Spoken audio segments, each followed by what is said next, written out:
Welcome back, everybody. This is Funky, and today I'll be going over functions in Java. Now, the first thing I'll do is head up here to View, down to Appearance, and go into Enter Presentation Mode. This makes the text a little bit larger and makes it a little more clear. Text just easier to read overall. Nothing else is on the screen to get cluttered, and we can still run the program by either clicking this right here or this right here, and it's all good. Now, the first thing I'd like to cover is this right here because this is a function. It's the one called by the computer when you run this. I'm going to break this apart and then I'm going to go over making a couple of your own functions using a couple of the data types that we went over in the last video. Now, the very first keyword you hear is public. This means that anybody can see this function. Now, this wouldn't be called anywhere else because it is main and it is called by the system, and you wouldn't really want to call main again, but this is so that the system can see this and it can call it. If you remove this, or any part of this for that matter, then this will break, and this is usually generated for you if you do the startup, but if not, you would have to write this yourself. The next part is static. That means there's only one of this function made inside the memory. Now, you'll understand what that means a little bit more later, but basically, if a function is only being used to update some values, you're going to want to make it static because it's not making anything new. It's only editing existing memory, so you don't want to use more memory by not having the static keyword. And the last part is void. And this basically means it's not going to return anything. All functions can return a value if you want them to. Main doesn't need to. In older versions, this did return an integer, and that was the closing value. Just like when you run the program, it says that it closed with exit code 0. That is because it is just doing that directly for you. They moved it over to void. I don't know why, but it used to be an integer. Doesn't really matter anymore. Main is the name of the function, and then inside the parentheses is the parameters, and then everything after that needs to be open and close curly braces because that is the body of the function. If you remember in the last video, we had data types and those ended in a semicolon. That's how you'd end a line, but with a function, you would use curly brackets because it needs to know what is inside of that function. Now, something we can do right away is make our own. So let's just write public, and then we can say void, and then return int, put nothing inside of there, and open and close curly bracket. Now this is a function. It doesn't do anything. Let's not do that. It doesn't return anything because it is void. It's public, so anything can see this, including this. And we can put anything we want inside of there and call it from main. So let's do system.out.println called from a function. Now I should go over very quickly. There is print and print line. The only difference is that print line prints on the line and then goes to the next one. So you can just print directly a new string. This will append. So if you said something in console like hello with print line, then it'd go to the next one and the cursor would be right here. With print, it would remain right here. So if you print hello 2, then it'd append it right there to the end. That's the only difference.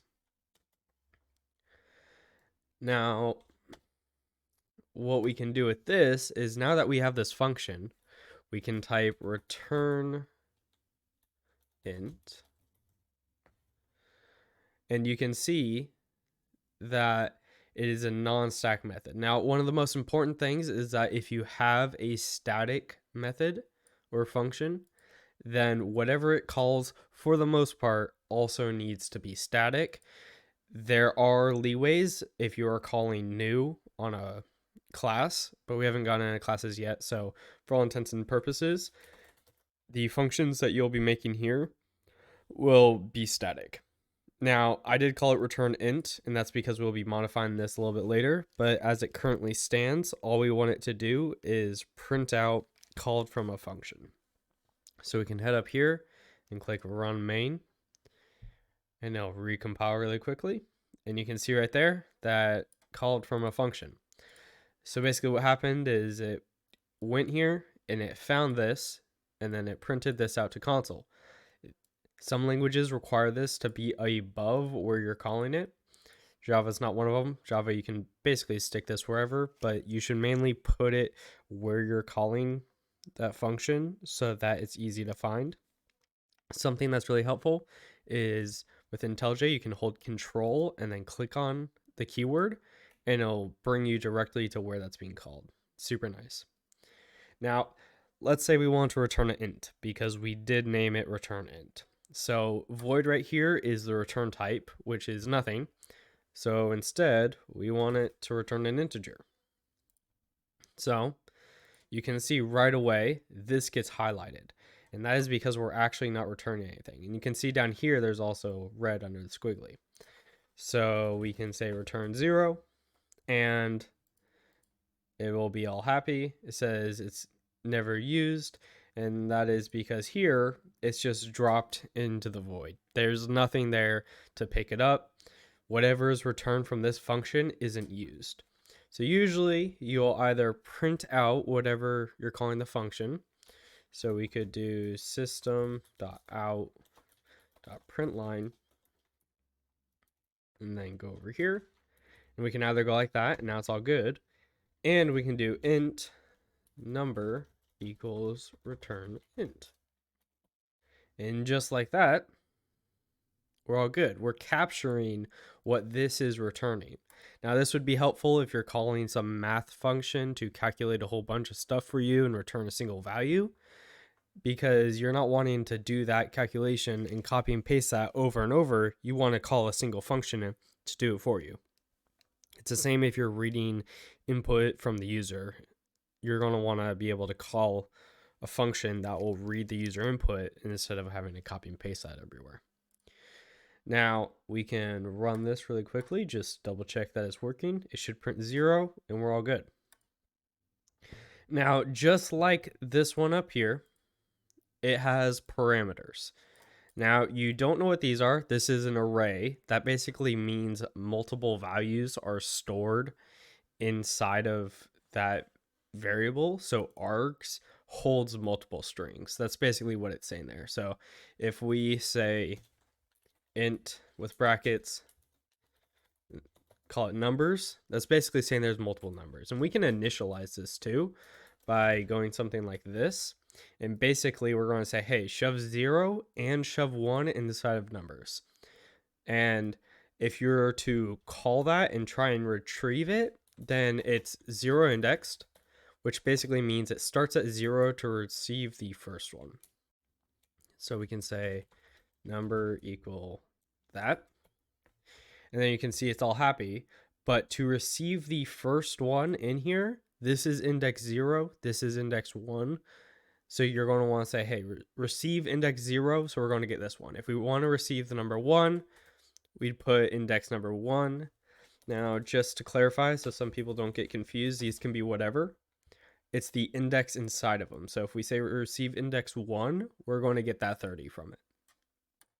So basically, args can receive a whole bunch of different strings. They're not really used, but it can. So what we want to do down here is maybe do a math problem. Let's add some two numbers, right? So let's say int a, and then if you want to add multiple, then you can say, you can put a comma like that, and then it splits it. So we're inputting parameter a and inputting parameter b, and we want to return a plus b.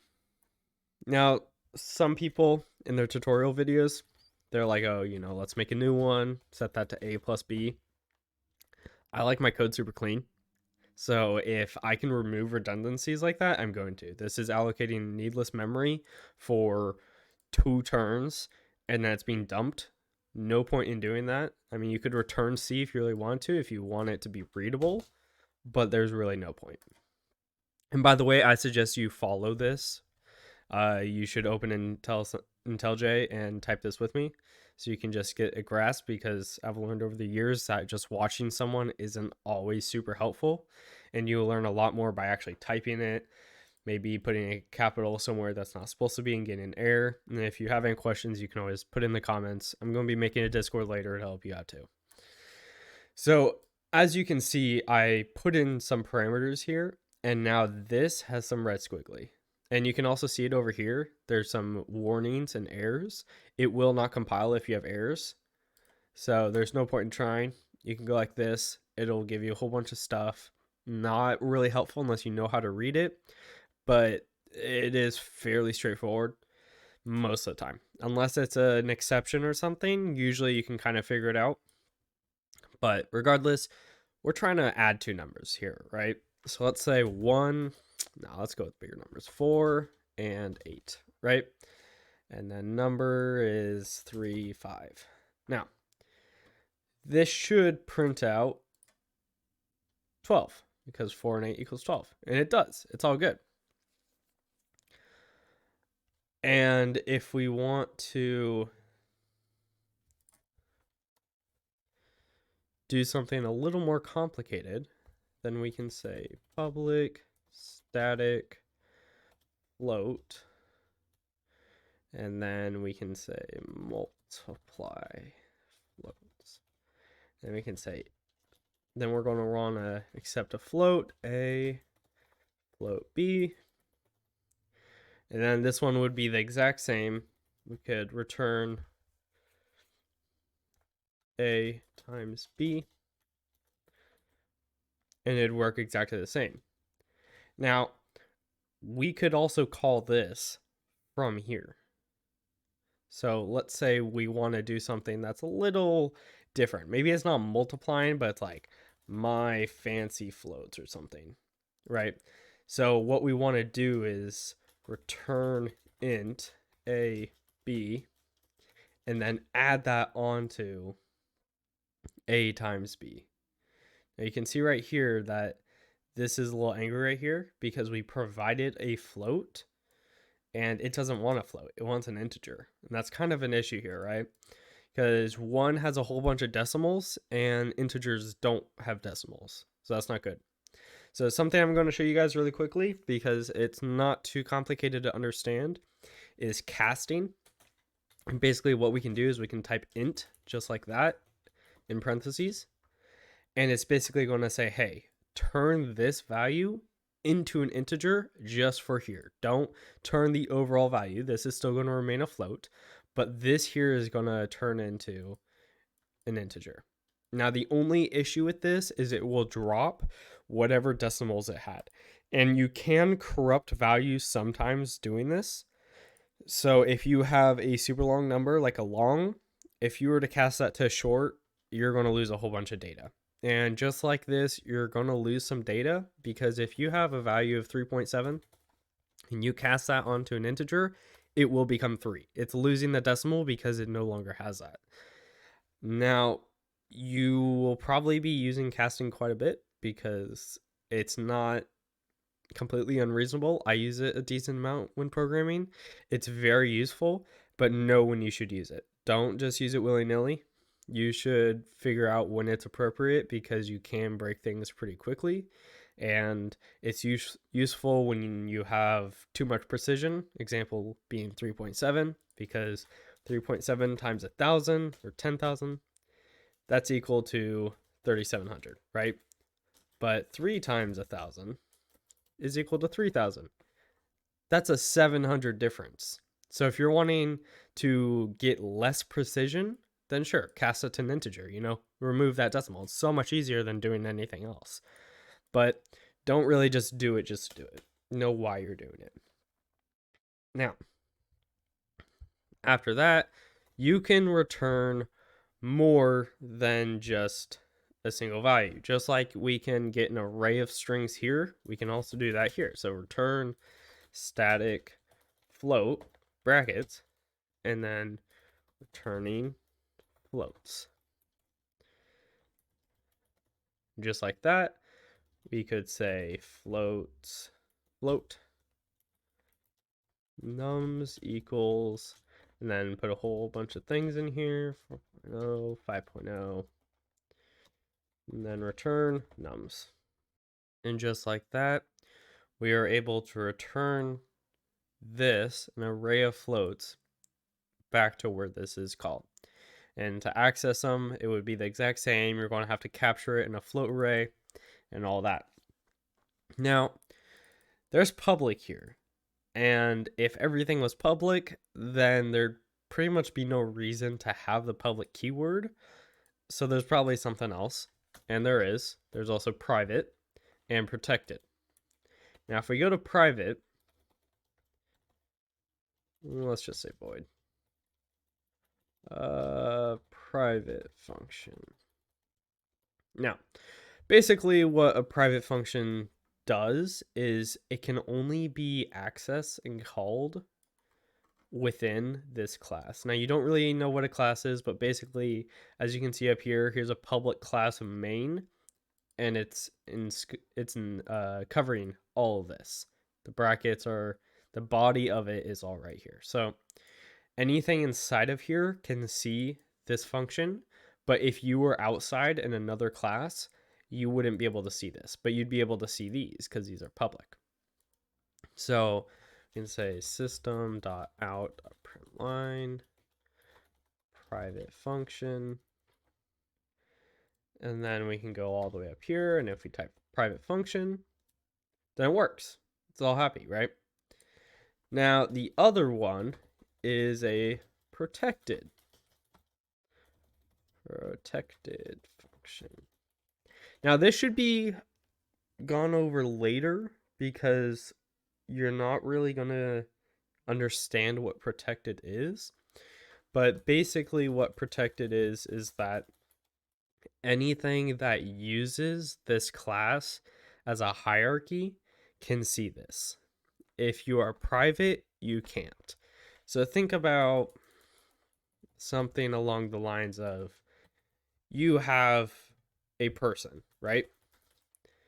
And let's just say that's a class. You don't totally understand what a class is yet, but in a normal world, right, you have a person. And then there's also an employee, right? So a person can be an employee.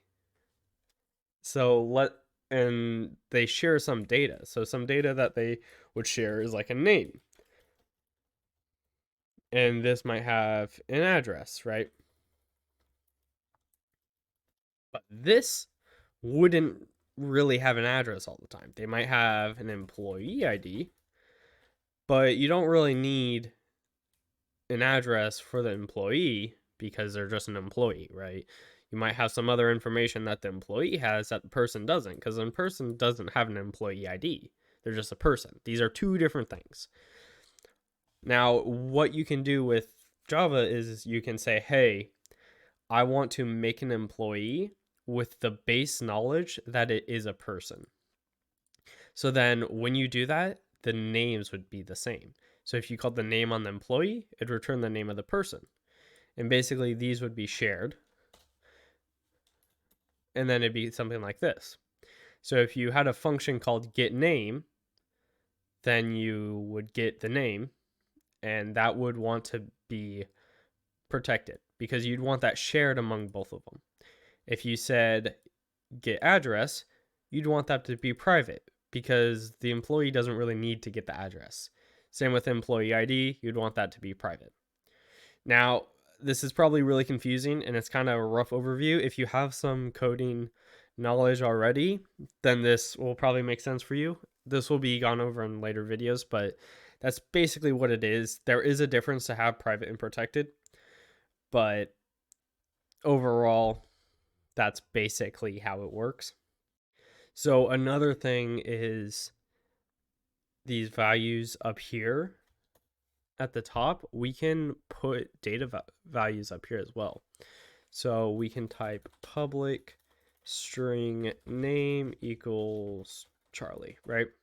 And with that, this could theoretically be used anywhere in here. Now, if you try and type it down here, it's going to like kind of see it, but you're going to get an error. And that is because this is static. And just like earlier, if you're going from a static, you need everything else to be static. So if we put static there, all of a sudden it works and we're all happy. Now, another thing we can do is we can say final. And basically what final does is it's saying, hey, this value right here of name, it will only ever be Charlie. And if someone tries to change that, throw an error, because this is only ever going to be Charlie. And something like this would be helpful if maybe it's like developer's name or something, right? Because if you have the developer's name, you're not really going to change that. They're always going to be a developer.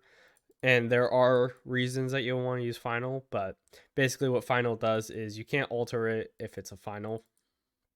So that's basically it. So these are basically how functions work. It was a pretty quick video. I'm not trying to go too complicated on them because they're pretty straightforward. They have basically a body right here, or a type, not body. This is the body. But basically this right here is how you'll construct it. For the most part, you'll understand it once you start writing it. You'll get a handle on it all. This is the name. These are the parameters. And if it is void, you return nothing. If there's a data type here, you return something. And it must be returned. And other than that, it's pretty straightforward. Thank you for watching my video.